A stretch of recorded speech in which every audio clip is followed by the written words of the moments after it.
Hey guys, Matt here. This is my review of Transformers Rise of the Beasts. This movie is directed by Stephen Caple Jr., who previously directed Creed 2, and the movie stars Anthony Ramos, Dominic Fishback, and Peter Cullen. Now, the plot of this movie takes place in 1994, which is before the events of the Transformers films that we know that started back in 2007. Now, a new faction of Transformers called Maximals must join together with Optimus Prime and the rest of the Autobots to prevent the destruction of Earth. Now, the plot of this movie, just like the plot of the other Transformers films, is not very deep, and it's quite simple. But this movie offers some new and interesting things going forward with the franchise. We have Optimus Prime. He's a different character than the one that we know. Here, he arcs. This is before his interaction with Shia LaBeouf, and before he really willingly helped the humans.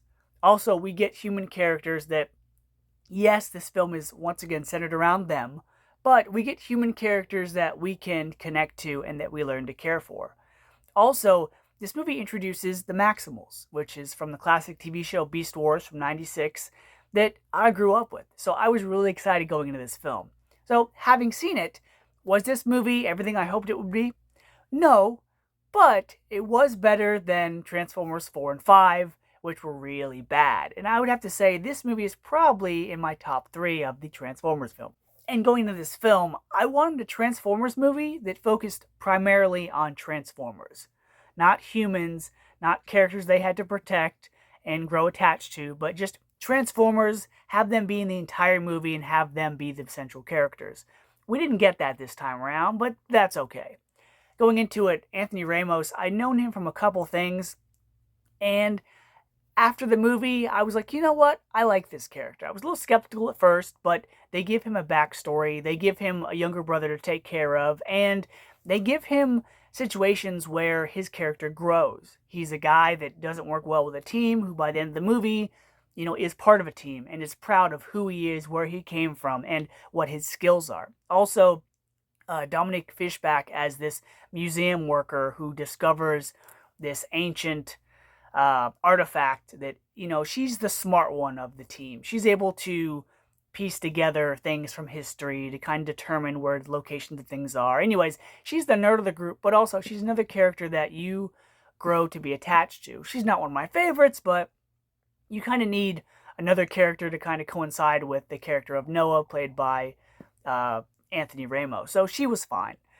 Now here, we get Peter Cullen back as Optimus Prime, which is incredible because Peter Cullen is like 80 years old. So the fact that he's still voicing this Transformer, this character, is pretty incredible. And now this movie, you get a newcomer this time, played by Pete Davidson. Plays the character of Mirage. Now, I'm not the hugest Pete Davidson fan, but here, he was pretty good. But because his character got so much screen time, he was like the comic relief. He was like the one Transformer that kind of stood out amongst the group, which is neat because the other Autobots, those characters can't be around forever, and we just had a Bumblebee movie, so it makes sense.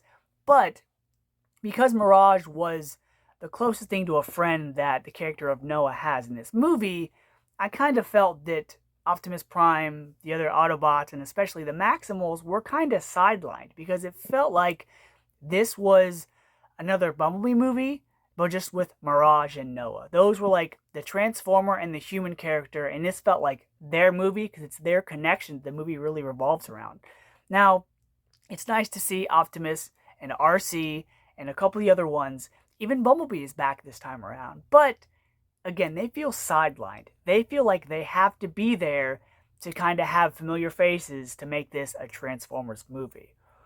Also, without spoiling anything, two of the characters, two of the Autobots, kind of undergo the same thing. There are scenes where two of the Autobots, I'd say, experience the same thing. And it's kind of like, all right, if it happens to one character, it's impactful, it's moving. But then for it happen to two characters, it becomes predictable. The 1996 show Beast Wars, I was really excited to see the Maximals. I was really excited to see Rhinox and Cheetor and Optimus Primal. And I was hoping to see Rat Trap, but he was not in this, and it's okay because that character would have been a little too cartoony for the Transformers universe. Now, Optimus Primal, he was really good. They even added a new Maximal called Air Razor, and I was a little disappointed because the Maximals kind of seemed to be secondary in this movie. Yes, the film starts off with them, but you have these loud, showy personalities like Cheetor and Rat Trap that you kind of would have expected them to be in the film more.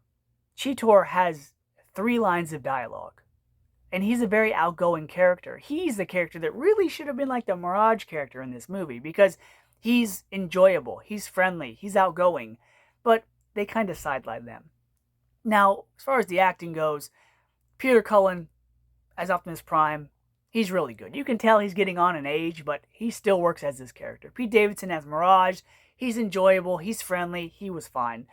Now, this time around, we get some more actors in the Transformers universe playing voices. We get Ron Perlman as Optimus Primal, which was nice because his voice was kind of robotic in the movie. And then you get Peter Dinklage as the villain Scourge. He was nice because his voice was very bassy, very low, very sinister. So it was nice to see another bad guy that wasn't Megatron this time around.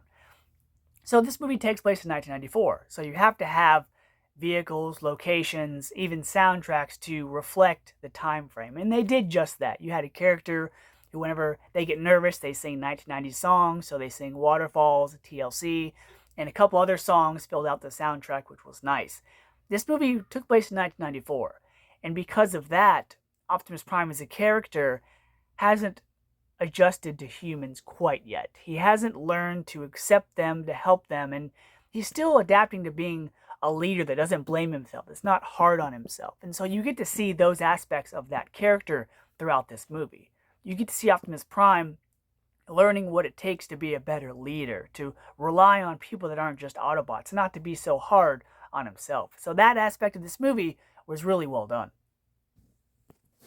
And as I said before, the plot of this movie is not very strong because once again, characters have to locate an item to access a certain thing, to stop a certain thing, to prevent something. And so you have this globe-trotting adventure where characters have to look for an item. They look for a key, look for a crystal, look for a weapon or something that allows them to do one thing. And so there's a MacGuffin in this movie, which is kind of like, oh, okay, but it has to move the story along somehow.